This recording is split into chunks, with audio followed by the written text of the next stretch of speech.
So there's a 5-letter word that's used by the majority of the human race every day. Many times a day, actually, for some of us. Yet, this word has the power to kill. This simple combination of letters kills creativity, it kills individuality, it kills performance, and worst of all, it kills dreams. And that word is worry. 1980 was the year when I had my first face-to-face collision with worry. This is me.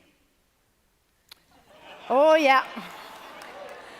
I'm 9 years old on there. I am full of life. And as you can see on this picture, I'm also completely unaware of my slight fashion deficiency. Let's leave it at that, all right? Look at those glasses. However, what you cannot see on this picture is that I am eaten alive by worry. Really? What do I have to worry about? I'm 9 years old, for crying out loud. I've got a roof over my head, mortgage-free. I have food on the table. I have my favorite color pens in my pencil case. What more could a creative kid want, right? Most importantly, I have parents who absolutely adore me.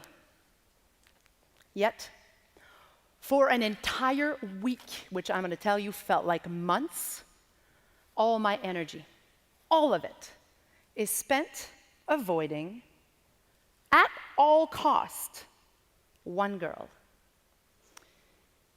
Stephanie the bully.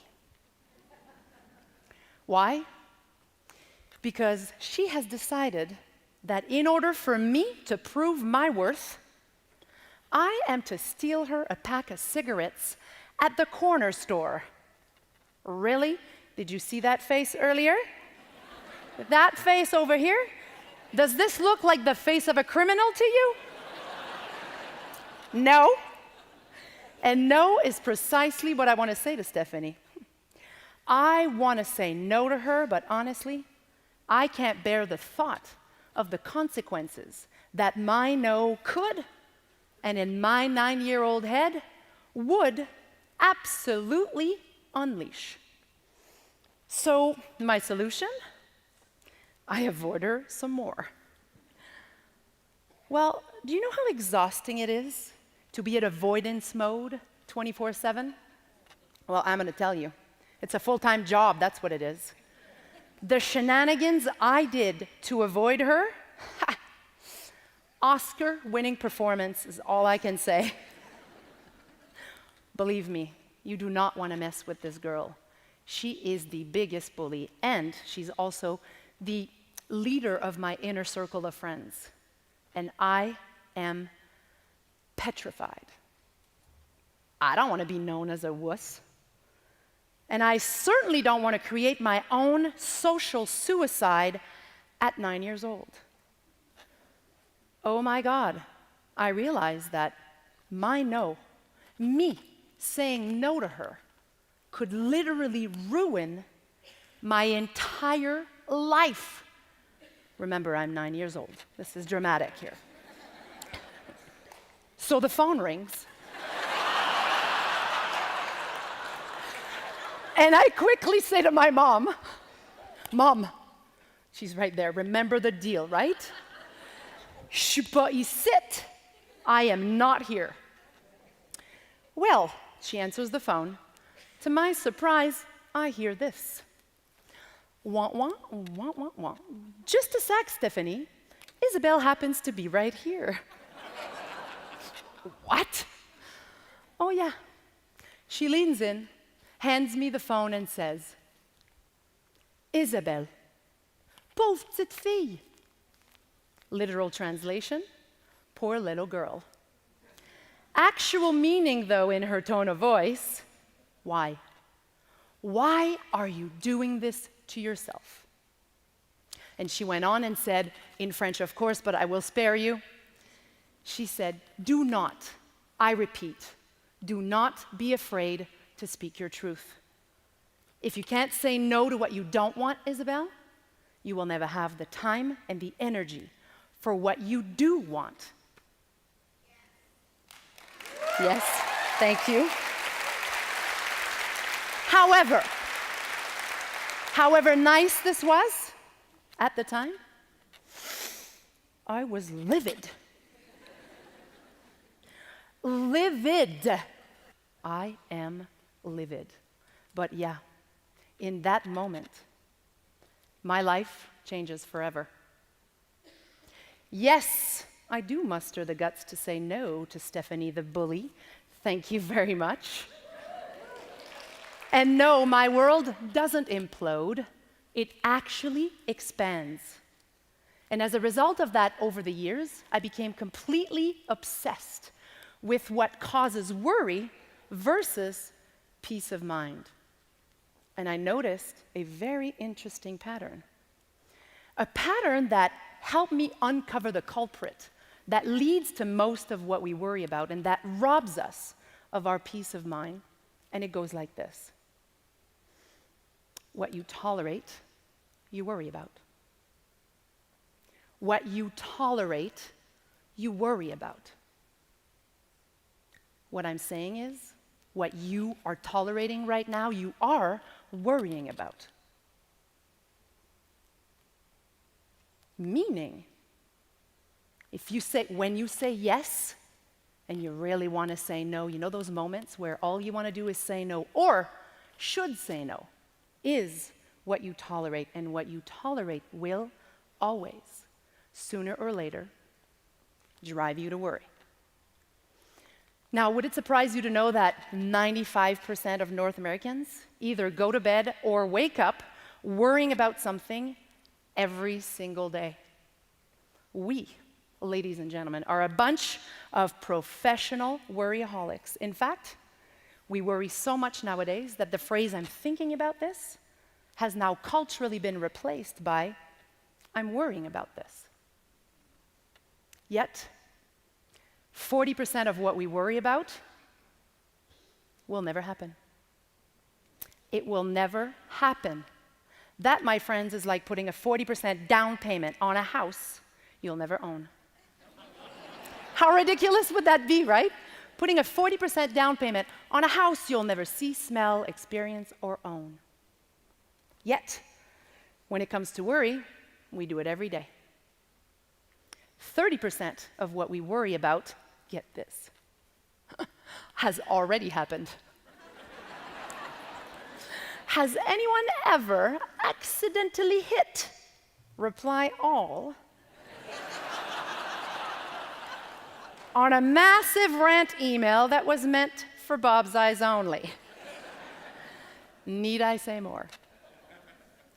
12% of what we worry about are needless worries about our health.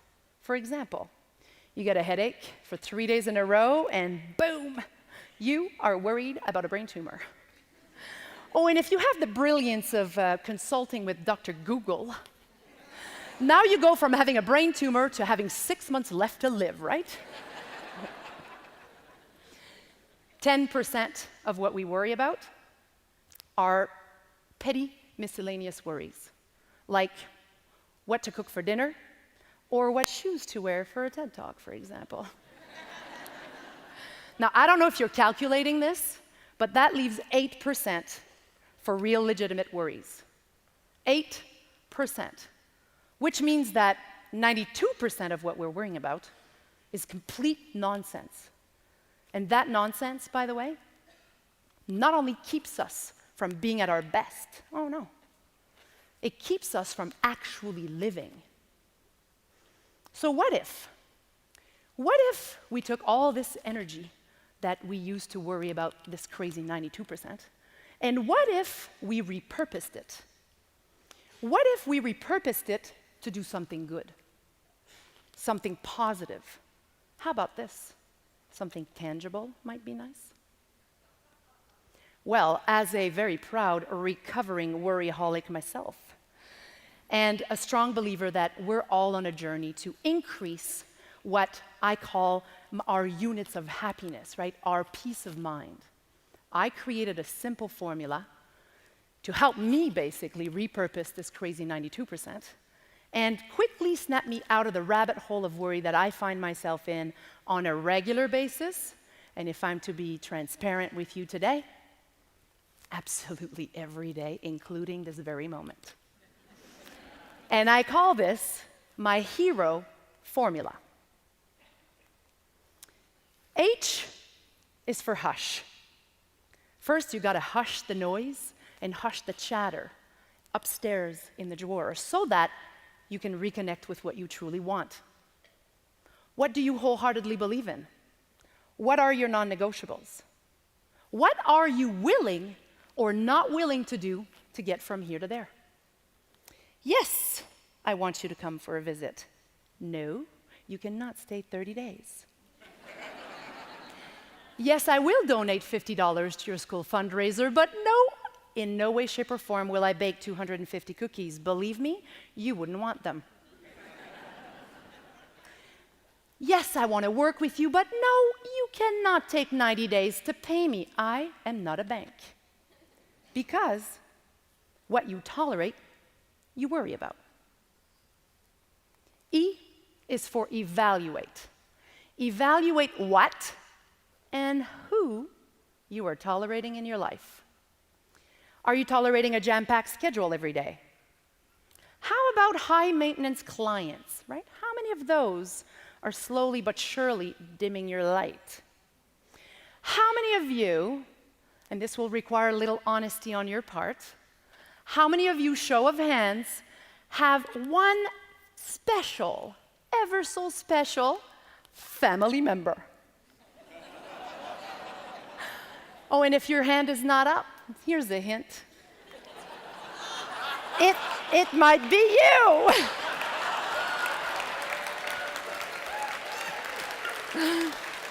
So basically, what and who is causing you more gray hair than it's worth?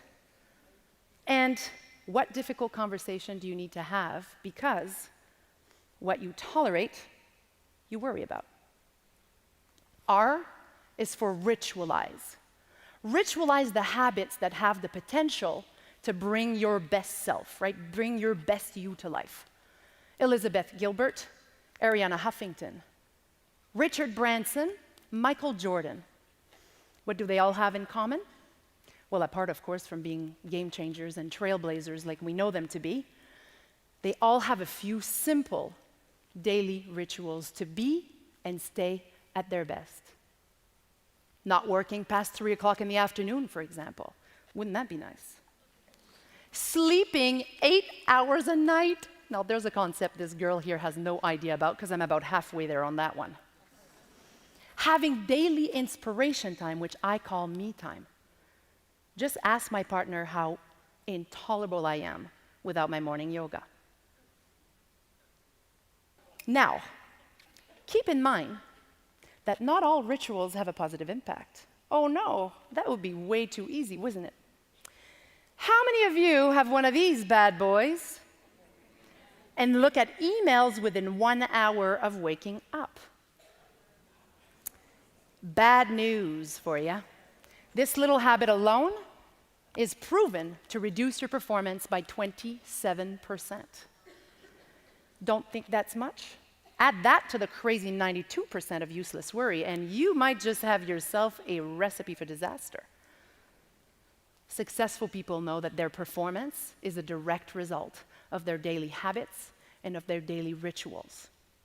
They truly do know what they need to be and stay at their best. So I'm curious, what's your winning ritual? Is it an early morning walk before the kids get up? Is it a hot bath at the end of every day to melt all that stress away? Good idea for me today. Or is it as simple as watching an inspirational TED Talk before going to work? What do you need to do on a regular basis to feel happy, healthy, and fulfilled instead of being worried? And most importantly, what the heck are you tolerating that is keeping you from doing it? Because what you tolerate, you worry about. Hush, evaluate, ritualize, and finally, my absolute favorite, own. See, it's not enough to know it. You gotta own it. Own what you stand for. Own your non-negotiables. Own the fact that you are responsible for what you choose to worry about, and that as of today, right now, you will no longer tolerate the things, the people, and the habits that are causing you to worry. Peace of mind is a choice. It's a choice that requires a lot of commitment. I'll grant you that. It's also a choice that requires a whole lot of guts and courage. Why? Because it's not easy to say no to someone we love. Of course it's not. But it's freeing. Nope, it is not easy to go to the gym day in and day out after long, hard days at work. It's not. But it's energizing. And it is certainly not easy to treat ourselves as importantly as we treat everyone else. But it is massively rewarding. So, the next time you worry about something, first, remember that you've got a 92% chance that what you're worrying about is a total waste of time and energy. Second, apply the hero formula. Hush, evaluate, ritualize, and own. And ask yourself, what am I tolerating? Who am I putting up with? And if all hell breaks loose, and you can't remember the hero formula, which probably will happen, right? Here is my backup plan for you. I want you to set yourself a date with worry. Oh yeah, set a date with it. A friend of mine has a time slot on Fridays reserved exclusively to worry. And I actually think it's absolutely brilliant. As she goes through the week, right, and as worry hits her in the face left, right, and center, here's what she says. Pause. Would you be part of the 92%? Probably. I will schedule you in. I will schedule you in, and I will worry about you on Friday between 10 and 10:30. And as ridiculous as this might sound, when Friday comes, how many worries are left in her worry slot, you think? Most of the time, none. Now, I was 9 years old when I embraced the hero in me. Thank you to my mother. And recently, thank you.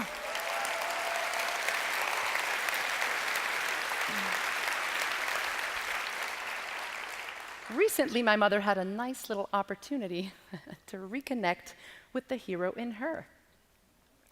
We're sitting at the kitchen table having the most intense and passionate conversation. As always in my family, there is no other kind. We are Quebecers after all. When the phone rings, as I go to pick up the phone, I see my mother going, Isabelle, je suis pas ici. I'm not here. Are you kidding me? This is way too good to be true. Who do I have to pay for this? Because I feel like we've been here before. Oh yes, I lean in, hand her the phone, and say, like it's payback time, Mother, pauvre petite fille, don't be afraid to speak your truth. If you can't say no to what you don't want, you will never have the time and the energy for what you do want. Don't you just love karma?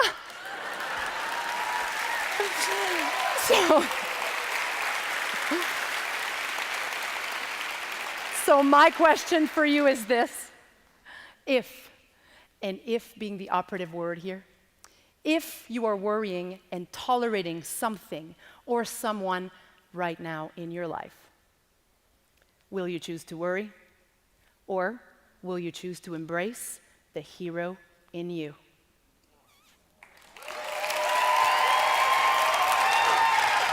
Thank you. Thank you.